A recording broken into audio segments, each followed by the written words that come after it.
Wasomye ijambo ndumva ashaka kubanza guhumuriza imitima y'abantu bose bari ukunkurikira aka kanya mbabwira yuko Nanyuma ya zera Imana yo mu ijuru irakora. Nabwiraga abantu bari bafite kwiheba mbabwira ngo aho babona byaberaniye niho Imana ije gukorera, aho babonaga imbaraga z'umwana w'umuntu zinaniriwe niho Imana ije gukorera. Kandi nongera kubwira abantu bari ukunyumva ntago igitangaza sibyo uri ukubona.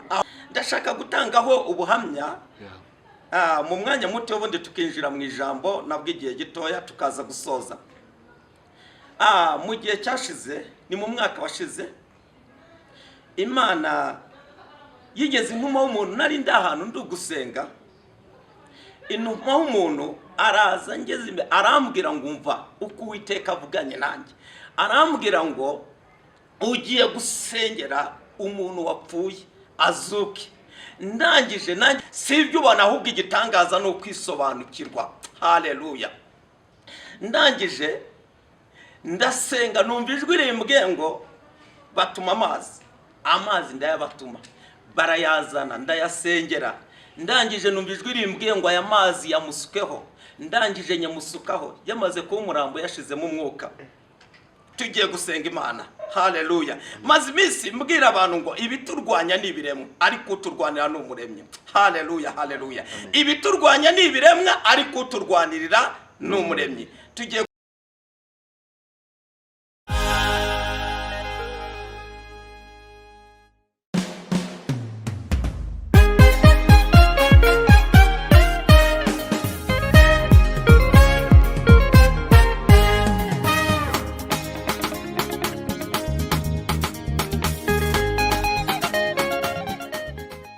tuje cyane mwese mukomeze kugira ibihe byiza amahoro y'Imana abane namwe mwese mukurikiye Imana TV kaze kandi muhabwe umugisha kubw'uyu munsi muhisemo kudukurikira. Niba ugiye kudukurikira ku nshuro ya mbere wibuke kandi subscribe ibintu bize kugenda neza aho uri hose, uri mu Rwanda cyangwa se uri hanze y'u Rwanda, uri umunyarwanda cyangwa se muri mu Kinyarwanda. Kaze kuri uyu munsi wa none kubwo kugira akanya kawe nkaka ugahitamo no kudukurikira. Wahisemo gufungura kino kiganiro ni ibintu byiza kandi by'umwihariko cyane. Ndashaka ko tugiye kubana kandi tukaza kugukamo byinshi cyane.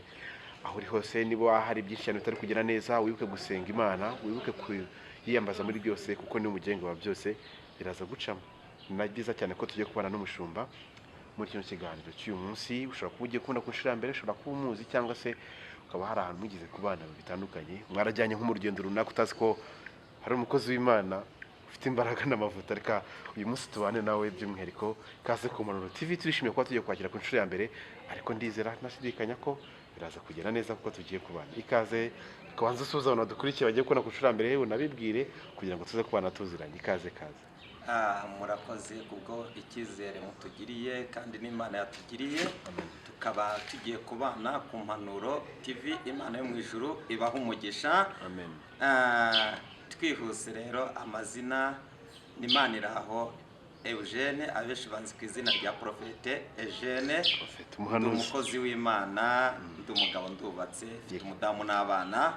Imana yo mu ijuru ibaha umugisha. Mboneyeho rero akanya ko gusuhuza abantu bose badukurikiye, ari abari mu Rwanda, aha mu mujyi wa Kigali, mu mpande enye zose z'isi, ndetse n'abari hanze inyuma y'igihugu, inshuti zacu zidukurikirana umunsi ku munsi. Tujya tuhura mu buryo bwo gusengana. Imana yo mu ijuru ibaha umugisha mwinshi cyane. Ndabasuhuje aho bari hose, abari muri Amerika, abari i Burayi, abari muri Aziya ndetse n'ahandi hose, ndabasuhuje mu izina rya Yesu Kristo. Amen. Ikaze. Reka tubanze dusenge kugira ngo dutangire ikiganiro tumeze neza. Mana, ndagushimiye uyu mwanya turi ku Mpanuro TV. Ndagushimiye aya masaha yuko uri hagati muri twebwe kandi iki kiganiro kigiye gutambuka. Nzi neza yuko kigiye kuyoborwa nawe. Tubanje guhamagara umwuka wera yururuke abe muri twebwe, aba ari we uba umuyobozi mukuru. Imana Data n'Umwana n'Umwuka wera bitugote kandi utubere urumuri kandi unyemerere amagambo agiye gutambukira hano ku Mpanuro TV yubake benshi, abohore benshi kandi akomeze imitima ya benshi. kirogoya zose ndaziritse mu izina rya Yesu Kristo wa Nazareti. Daimoni rusahuzi ndamuhiritse mu izina bya Yesu Kristo tuguhaye ikaze na karibu mu izina rya Yesu Kristo wa Nazareti, amen. yego urakoze cyane, Imana iguhe umugisha Prophet.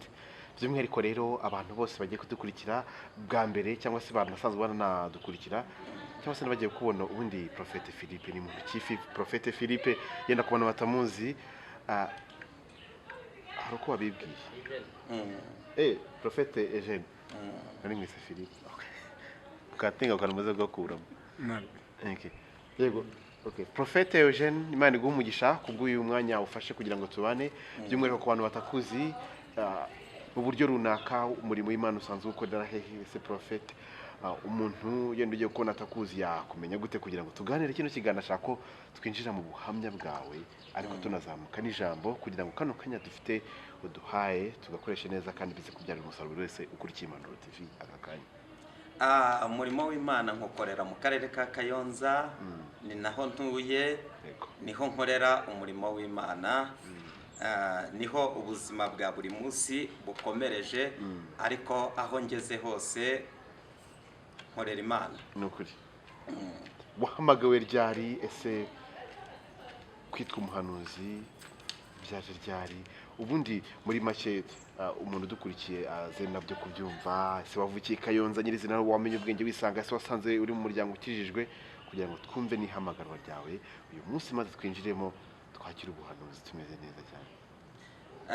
Ntabwo navukiye Kayonza, ariko natangiye kumenya ubwenge umubyeyi wanjye mama umbyara akijijwe ari umukirisitu, arandera kandi anyobora inzira z'agakiza, nanjye nibona bifashijwemo n'Imana ninjiyemo neza. Ujya kwakira agakiza wowe byari ryari mu ruhande rwawe? Nakira agakiza yoroshye kuri wowe? Nakira agakiza mu mwaka wa 2005. Ni inzira yari yoroshye kuri wowe? Ese byari bimeze gute icyo gihe utangirwa urugendo rw'agakiza kugira ngo nabyo tu? Mwaka wa 2005 nabonaga mama ajya gusenga, ariko nkumva ntibiranyijiramo, ariko nabona n'abandi bagenda baza bafatanya umurimo, bikarushaho nkarushaho kubona bigenda biba byiza. Nanjye ntangira inzira y'urugendo mwaka wa 2005, nibwo nabatijwe mu mazi menshi, umwaka wa 2005. Yego. Ni byiza cyane, ni na byiza ko turi kumwe uyu munsi. Kuri wowe niki kintu cyatumye, si kenshi cyane tubona abana bavukiye mu muryango ukijijwe nabo ngo bakizwe, si kenshi cyane bikunze kubaho. Kuri wowe niki cyatumye wumva ko ugomba kwiyegurira Imana no kuyikorera bikanakuviramo kwitwa umuhanuzi uyu munsi? Ikintu cyatumye mfata umwanzuro wo kwiyegurira Imana, mama atangira inzira y'urugendo yahoraga arwaragurika, ariko atangiye gukizwa izo ndwara zihita zirangira, n'umwuka w'Imana akavuga yuko ari indwara z'abadayimoni yarwaraga. Bikuweho nanjye mpita afata umwanzuro wo gukizwa, ndavuga ngo Imana ikijije mama, iyo nanjye nzayikurikira, Imana mama yakoreye. Nukuri. Ni byiza cyane. Ugitangira agakiza ubundi waje guhamagarwa ryari? Watangiye kwitwa umukozi w'Imana ryari? Ese n'urugendo kuri wowe rwari rworoshye? Bimeze bite ubundi kugira ngo tuze kwinjiramo neza mu kiganiro ariko abantu bamaze kumenya Prophet Eugene? Nkikinjira mu gakiza narasenze kandi ninjiramo ngaragaza yuko nta kindi kintu sigaje inyuma, koko ninjiyemo mbishaka koko isaha y'Imana yari igeze. Nkikinjiramo nafashe umwanzuro wo gusenga, ngenda mpura n'abakozi b'Imana barandera, nza kugirirwa noneho n'ubuntu bwo guhura n'umushumba wanjye Pastor Gatera arandera. Ubundi muri makeya twihuse ndashatse gutinda, ikibyarwa n'umwuka ni umwuka, n'ikibyarwa n'umubiri ni umubiri. Iyo umugabo Pastor Gatera yarandeze, andera ari umunyamwuka, nigira ku birenge by'uwatubanjirije. Ni ukuvuga amavuta yiwe niyo nakuriyemo no kugeza saha iyi ngiyi. Mbega muri make namukuyeho umurage mwiza, aho yangejeje kandi na n'ubu ngubu aracyandera. Mbaye mushimiye kandi Imana yo mu ijuru imumpera umugisha, koko namukuyeho umurage mwiza.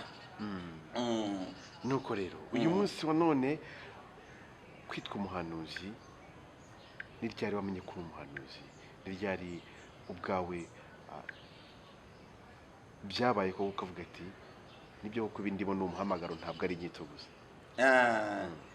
Mu gusenga Imana yagendaga ihagurutsa abakozi b'Imana dukorana umurimo, bakampanurira bakambwira ati uzaba umukozi w'Imana, ibi ngibi Imana iri ukudukoresha, nusenga neza ejo nawe uzaba ubikora.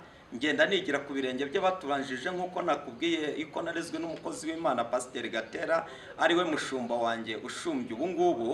Imana yo mu ijuru imuha umugisha, nanjye nzamukira ku birenge bye, arandera. Aho agiye gusenga nkumva nifuje kubana nawe, nanjye nibona nigeze mu mwanya, ninjiye mu mwanya nifuzaga yuko Imana ingezamo. Ariko hari n'ahandi nkikifuza kugera, koko ahangejeje nanjye ubu ngubu harimo abo ndukurera, nanjye harimo abo ndukuzamura, nanjye harimo abo ndukugira inama, nanjye harimo abo ndugufasha gusenga bakagenda babohoka, kandi nabo hari aho bavuye, ndetse hari n'ahandi bashyitse. Imana yo mu ijuru guhumugisha, ndumva bibaye ngombwa nakomereza aho ngaho. Twashaka ko dukomeza noneho twinjize mu ijambo, ndetse na profete, twawe na profete wakwakira ubuhanuzi. Kameme no twahuye n'abafite amafaranga baduha amafaranga, iyo twahuye wowe twahuye nawe aduha ibyo afite. Twahuye n'umuhanuzi wakwakira ubuhanuzi, reka tuguhe umwanya kugira ngo ubanze unafunguke ubwira abantu icyo Imana ivuganye nabo uyu munsi, by'umwihariko ko turi kumwe nawe kandi ukabura umuhanuzi. Ikaze nanone uyu mwanya ni uwawe n'ukuri. Imana yo mu ijuru iguha umugisha mwinshi cyane. Mbere yuko twasomye ijambo, ndumva ashaka kubanza guhumuriza imitima y'abantu bose bari ukunkurikira aka kanya, mbabwira yuko Nanyuma ya zera Imana yo mu ijuru irakora. Nabwiraga abantu bari bafite kwiheba, mbabwira ngo aho babona byaberaniye niho Imana ije gukorera, aho babonaga imbaraga z'umwana w'umuntu zinaniriwe niho Imana ije gukorera. Kandi noneho nongera kubwira abantu bari ukunyumva, ntago igitangaza si ibyo uri ukubona, ahubwo igitangaza ni ukwisobanukirwa. Igitangaza si ibyo abantu barimo babona, igitangaza ni ukubanza ukisobanukirwa. Mbere na mbere ukabanza ukisobanukirwa umwanya urimo, cyangwa umwanya Imana yaguhagaritsemo, ukisobanukirwa icyo uri cyo. Haleluya, haleluya. Iyo wamaze kwisobanukirwa icyo uri cyo, naho Imana iheraho ikagukoresha iby'ubutwari. Ariko iyo utarisobanukirwa igihe cyose, uhora uri hasi. Ndashaka gutangaho ubuhamya mu mwanya muto, ubundi tukinjira mu ijambo nabwo igihe gitoya tukaza gusoza. Mu gihe cyashize, ni mu mwaka washize, Imana yigeze intuma w'umuntu, nari ndi ahantu ndi gusenga, intuma w'umuntu araza ngeze imbere, arambwira ngo umva uko Uwiteka avuganye nanjye. Arambwira ngo ugiye gusengera umuntu wapfuye azuke. Ndangije nanjye mpita mbyiyakiramo, ndavuga ati Imana, ubwo ari wowe ubivuze uzanabikore. Mpita afata umwanya wo kubyizera. Nta gihe kinini cyaciyemo, haciyemo iminsi 4 gusa. Ndi ahantu mu rugo, telefone irampamagara, ndayitaba. Nyitabye arambwira ngo tabara aha hantu aha n'aha, njyayo. Nahise mfata ikinyabiziga njyayo, ndagenda. Ngezeyo nk'umuntu wari utabaye, sanga urugo rwuzuye abantu. Ninjira mu nzu, sanga hari umwana w'umuhungu w'umusore arangije kwiga.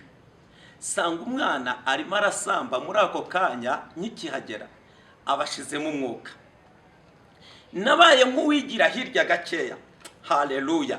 Ndapfukama mbaza Imana ati Imana, n'uyu muntu wambwiye, ndagira ngo igitumye bampamagara uyu muntu arimo ashiramo umwuka, ni nacyo gitumye ugiye gukora igitangaza, ni nacyo gitumye ugiye kwigaragaza. Numva muri gihe nakira imbaraga zo kwisobanukirwa. Haleluya. Numva nakira imbaraga zo kwisobanukirwa yuko icyo bampamagariye aricyo kigiye gukorekera aho ngaho. Haleluya, haleluya. Ndangije ndagenda, abantu bari mu nzu, ndavuga ati mwe mugiye hanze, sigarana n'umwana umwe w'umusore wari umwiyegetse, nta n'umwenda wo hejuru yari yambaye. Ndasenga mbwira Imana, ndayibwira ati Imana, ni wowe wavuganye nanjye, ndagira ngo wiyubahishe aya masaha bimenyekane yuko ari wowe Mana. Nababwiye ngo igitangaza si ibyo ubona, ahubwo igitangaza ni ukwisobanukirwa. Haleluya. Ndangije ndasenga, numva ijwi rimbwiye ngo batuma amazi ndayabatuma, barayazana, ndayasengera. Ndangije numva ijwi rimbwiye ngo aya mazi yamusukeho. Ndangije nyamusukaho, yamaze kuba umurambo yashizemo umwuka, nyamusukaho. Ndangije numva ijwi rimbwiye ngo fata Bibiliya. Nasomye cyanditswe kiri muri Luka ibice byaho 7 ku murongo waho wa 13. Ayo magambo abankurikiranye baraza kuyisomera.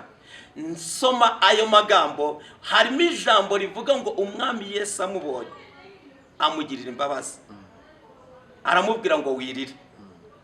Ahari ndabwira abantu bankurikiranye, haba hari ibirukukuriza, haba hari bibateye ubwoba, ariko ndababwiye ngo na nyuma ya irakora.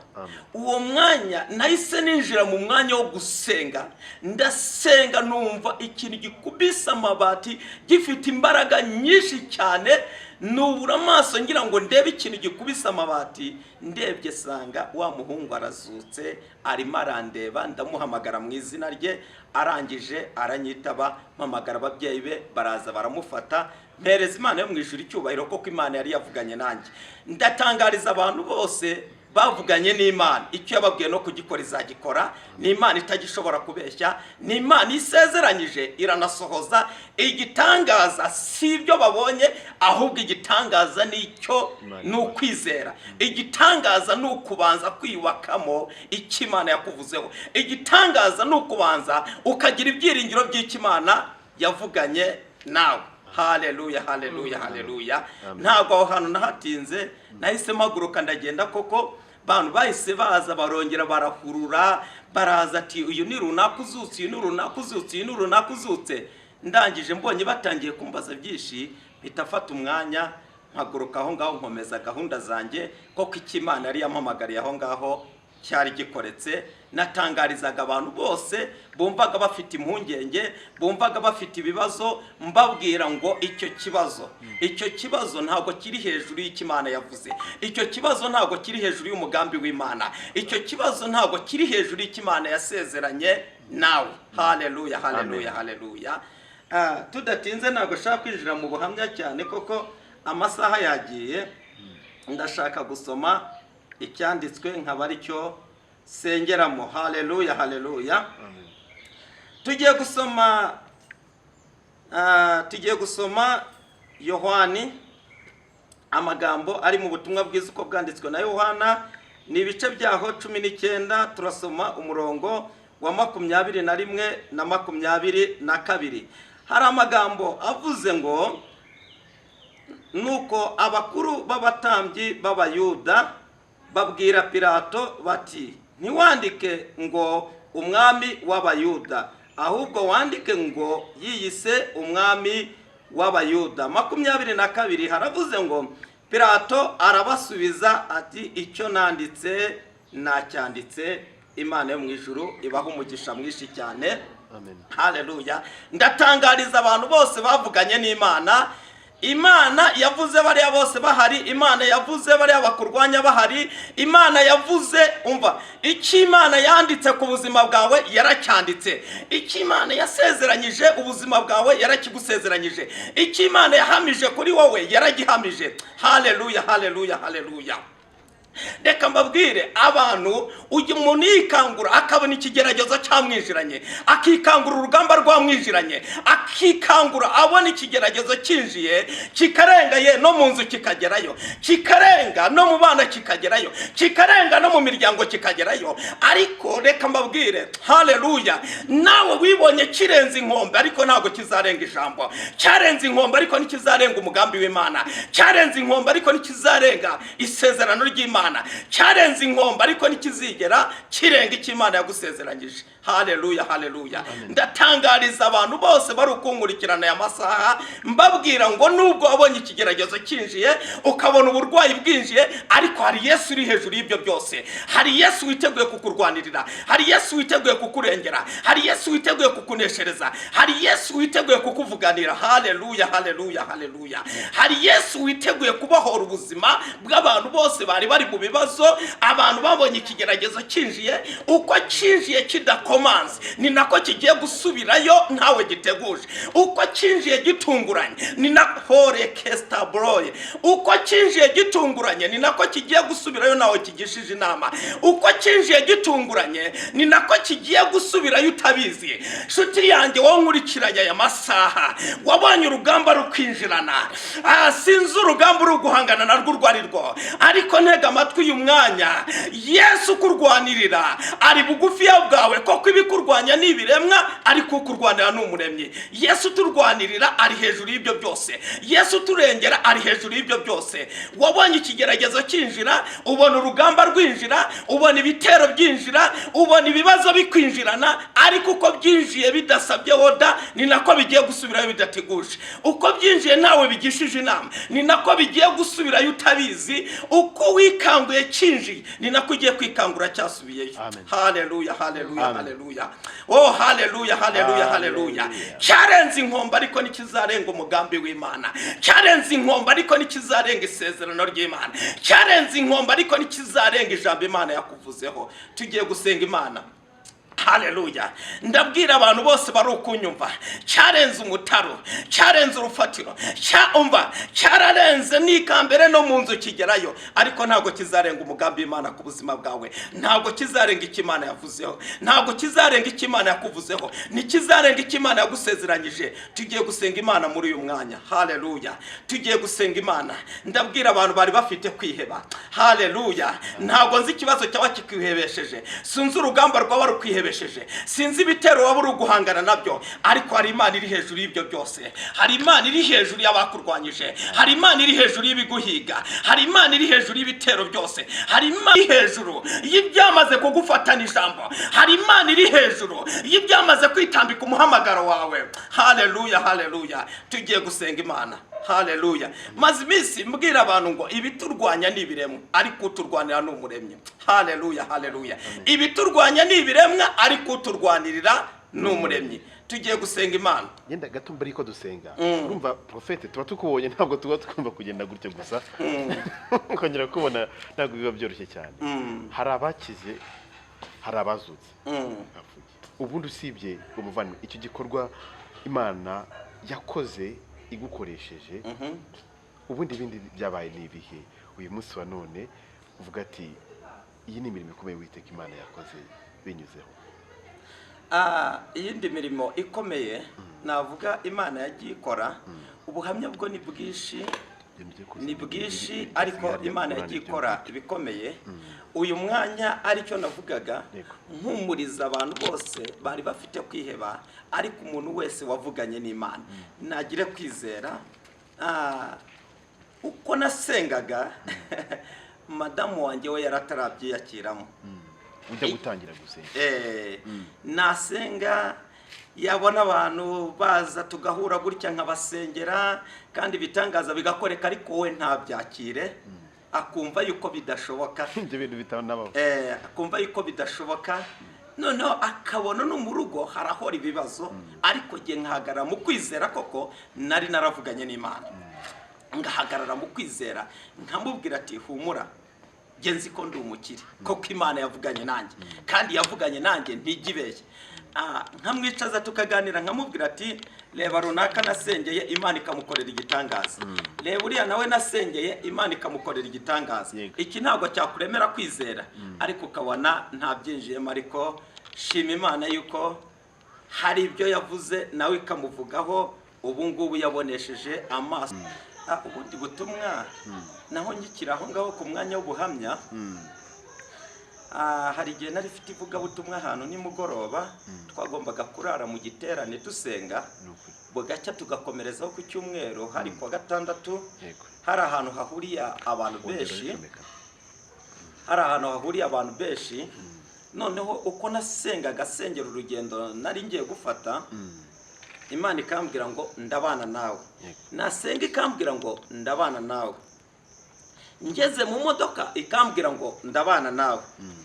Ndavuga ati Imana urabizi, ndatega ndagenda ngerayo mbonana n'abashumba turaganira, ariko ryajwi rikomeza kumangaho ngo ndabana nawe. Noneho dutembera mu bakristo turindire ko igiterane kiza gutangira cy'umugoroba, icyo gihe gusenga nimugoroba wabonaga nta kibazo. Ubwo bigeze mu masaha ya saa 5 z'ijoro tugiye gutangira gusenga byimbitse, bazana umwana w'umukobwa uriwe n'inzoka, yaravuye aho ngaho kurepeta, bamuzana ari umukobwa w'inkumi uriwe n'inzoka, bamuzanye yagagaye no gutaka, ntabwo yari akibishobora koko, intege zari zamaze gucika. Bo baraza barakomanga, twari turi mu rusengero, barakomanga, urusengero rwari rwuzuye abantu, hari harimo abantu nk'150. Barakomanga baravuga ati mudukingurire, inzoka ituririye umwana tubuza ahantu tujya kumuvuza. Mpita numva ryajwi rirongera ingarutseho rirambwira ngo nakubwiye ngo ndabana nawe. Ndangije ndizera, baramukingurira bamushyira aho ngaho. Bo tugiye gufata umwanya wo kumusengera, asanga bamuziritse akantu kagaragara nk'agahembe n'akagozi. Numva ijwi rimbwiye ngo bihambure jugunye hariya. Ndahambura, mpambuye amajwi amuriraho y'abantu benshi, ati ubwo uhambuye iki gitambaro bamuziritse ubumara burahita bufata umutima arahita apfa. Ndavuga ati nimusigeho. Haleluya, haleluya. Twinjira mu mwanya wo gusenga, twinjira mu bihe byo gusenga. Natangiye gusenga, numva ijwi rimbwiye ngo mubwire ngo akira gukira mu izina rya Yesu. Ndamubwira ngo akira gukira. Uwo mwanya nkikibivuga, uko yanaga yahise aceceka, kumbi bwa buribwe bwose bwari buhagaze. Bwakeye umwana w'umukobwa ahimbaza Imana, byinira Imana, koko Imana yari imaze kumishura yuko iyo nzoka ariyo bamuterereje. Biraba Na nubu biracyavugwa kuri uwo musozi. Biracyavugwa kuri uwo musozi. Pasiteri wanjye arahazi, nari ndahantu bita ku Murindi. Imana yahakoze igitangaza icyo gihe, Murindi wa Ntasho. Ku Murindi wa Ntasho Imana yahakoze igitangaza. Nukuri reka twinjire mu mwanya ukomeye cyane wo gusenga, ngire ngo umuntu wese dukurikiye aho uri, ni igihe cyo kwizera kugira ngo ubuhuke. Tugiye gusenga Imana rero, mbwira abantu bakomerekejwe n'ibibazo, bagakomeretswa n'ibyo bagiye bahura nabyo, bagakomeretswa na za karande zo mu miryango. Karande nazo zijya zikomeretsa, karande zijya zikomeretsa. Tujya duhangana na byinshi, tujya dusengera, ugasengera umuntu yajya gutera imbere akabona imbaraga zimutura hasi, yajya gutera imbere akabona ikibazo gihita kimwitsa, akenshi ari karande z'imiryango zimukurikirana. Abo bantu rero nabo bari ukunyumva, ngiye kubasengera mbabwira ngo nyuma y'ikibazo Imana irakora, nyuma y'ikigerageza Imana irakora, nyuma y'ubuzima bukomeye Imana igitanga ubuzima bwiza, nyuma y'aho urugamba rukomeye Imana ijya yishakira igitambo. Ngiye gusengera abo bantu mbahumuriza, mbabwira yuko hari Imana ishobora byose, hari Imana ishobora byose, hari Imana itagira uko ibigenza. Hari abari bafite kwiheba, hari abari barwaye indwara z'amayoberane. Nagiye mbona Imana igenda ikiza abantu benshi. Ubuhamya dufite ni bwishi, ariko nagiye mbona Imana igenda ikiza abantu benshi, indwara z'amayoberane. Natangarizaga umuntu wese waba ufite ikibazo kimuremereye, afite indwara imuremereye, tugiye gusenga Imana, tugiye gusenga Imana, tugiye gusenga Imana, koko hari Imana yiteguye gukora igitangaza. Reka dusenge. Mana ifite imbaraga nyinshi. Haleluya. Ole sekere bene kotiri baikesa. Loke ese devageya. Lome ansingo nekeya. Ntangiye gusenga gutya, Imana imubwiye umuntu wahoranaga ikintu cy'isereri, agahorana isereri ndetse n'isesemi nyinshi ku buzima bwe, ucyumva ubu butumwa, icyo kibazo kirarangiye ku buzima bwawe. Ndetse Imana yongera kumpishurira undi muntu wahoraga ajya kwa muganga, uko agiyeyo bakabura indwara, ariko uyu mwanya umvira itangazo ryawe rimanutse. Icyo kibazo cy'izo ndwara z'amayoberane wajyaga kwa muganga zikabura, ntabwo uzongera gusubira kwa muganga, koko Imana iragukijije. Ucyumva buno butumwa hamanutse mu bwawe, Imana iragukijije. Wabona uri ku musozi utazi igihe uzarangirira, ariko Imana iragukijije. Ndongera kubwira undi muntu Imana imishuriye, afite ikibazo cya keredi, ndetse yumva abasha no kuba yahunga mu gace arimo, ariko turisha umutima wawe. Imana yagiye gutumaho abantu bagiye batandukanye, ukumva yuko naho imbaraga zo kugutabara zaturuka, ariko uyu mwanya ucyumva buno butumwa, koko Imana yamanuye mu bwawe. Akira igitangaza, Imana irakuremeye, iturukije igisubizo aho utagitekerezaga, kandi ibyo watekerezaga guterezwa cyamunara ntabwo bikibayeho. Ndagushimiye Mana nzima, ndagushimiye yuko uri hejuru ya byose. Ndagushimiye yuko aho wageze ibintu bihinduka. Ndagushimiye yuko nyuma ya zero naho ujya ubasha gukora. Ndagushimiye yuko nyuma y'ibikomeye ujya urema igitangaza, nyuma y'ibibazo ukarema igisubizo, nyuma y'ingorane ukarema ibyiringiro. Koko ijambo ryatubwiye ngo icyo wanditse waracyanditse. Doke blage lisika antango medesia lewa kopeya. Mu izina rya Yesu Kristo ndahamagara ubwiza bwawe Mana, ndahamagara imbaraga zawe. Reka zikore ku kibazo cya buri wese, reka zikore ku buzima bwa buri wese, reka zikore ku ndwara z'amayoberane, indwara zabaye imisozi ku bantu, indwara zabaye ibigeragezo. Nzi neza yuko nta kibazo kijya kigendera hejuru y'imbaraga zawe. Nzi neza yuko nyuma yaho bikomeye imbaraga zawe zijya zikora imirimo n'ibitangaza. Ndagira ngo uyu mwanya ugaragaze gukomera kwawe, ndagira ngo uyu mwanya ugaragaze kugira neza kwawe, ndagira ngo uyu mwanya ugaragaze ubutsinzi bwawe ndetse n'imbaraga zawe. Turagushimiye kandi tuguhaye ikaze, tuguhaye karibu, tuguhaye icyubahiro mu buzima bwacu. Ururuka ubane natwe kandi ukomeze gukorera mu mitima ya benshi, mu izina rya Yesu Kristo wa Nazareti, amen. Urakoze cyane. Imana ibahe umugisha kuko kwitanga n'abadukurikiye. Imana iguhe umugisha. Ngo tubwire nimero ya telefone abantu bifuza kuvugana nawe. Nomero ya telefone ni 0782590891. Witwa Profete n'umuhanuzi yitwa Eugene. Ushobora kumuhamagara cyangwa se ukaba wajya bishyira muganira. Kanya akaba ari gatoya cyane bitewe n'iby'amasaha, kandi tugushimire cyane kubwo witanze, tugushimire cyane ku mwanya wafashe kugira ngo ubane natwe. Komeza kugira ibihe byiza, Imana ikomeze kuguha umugisha no gushoboza. Turabakunda cyane, mukomeze kugubwa neza aho muri hose.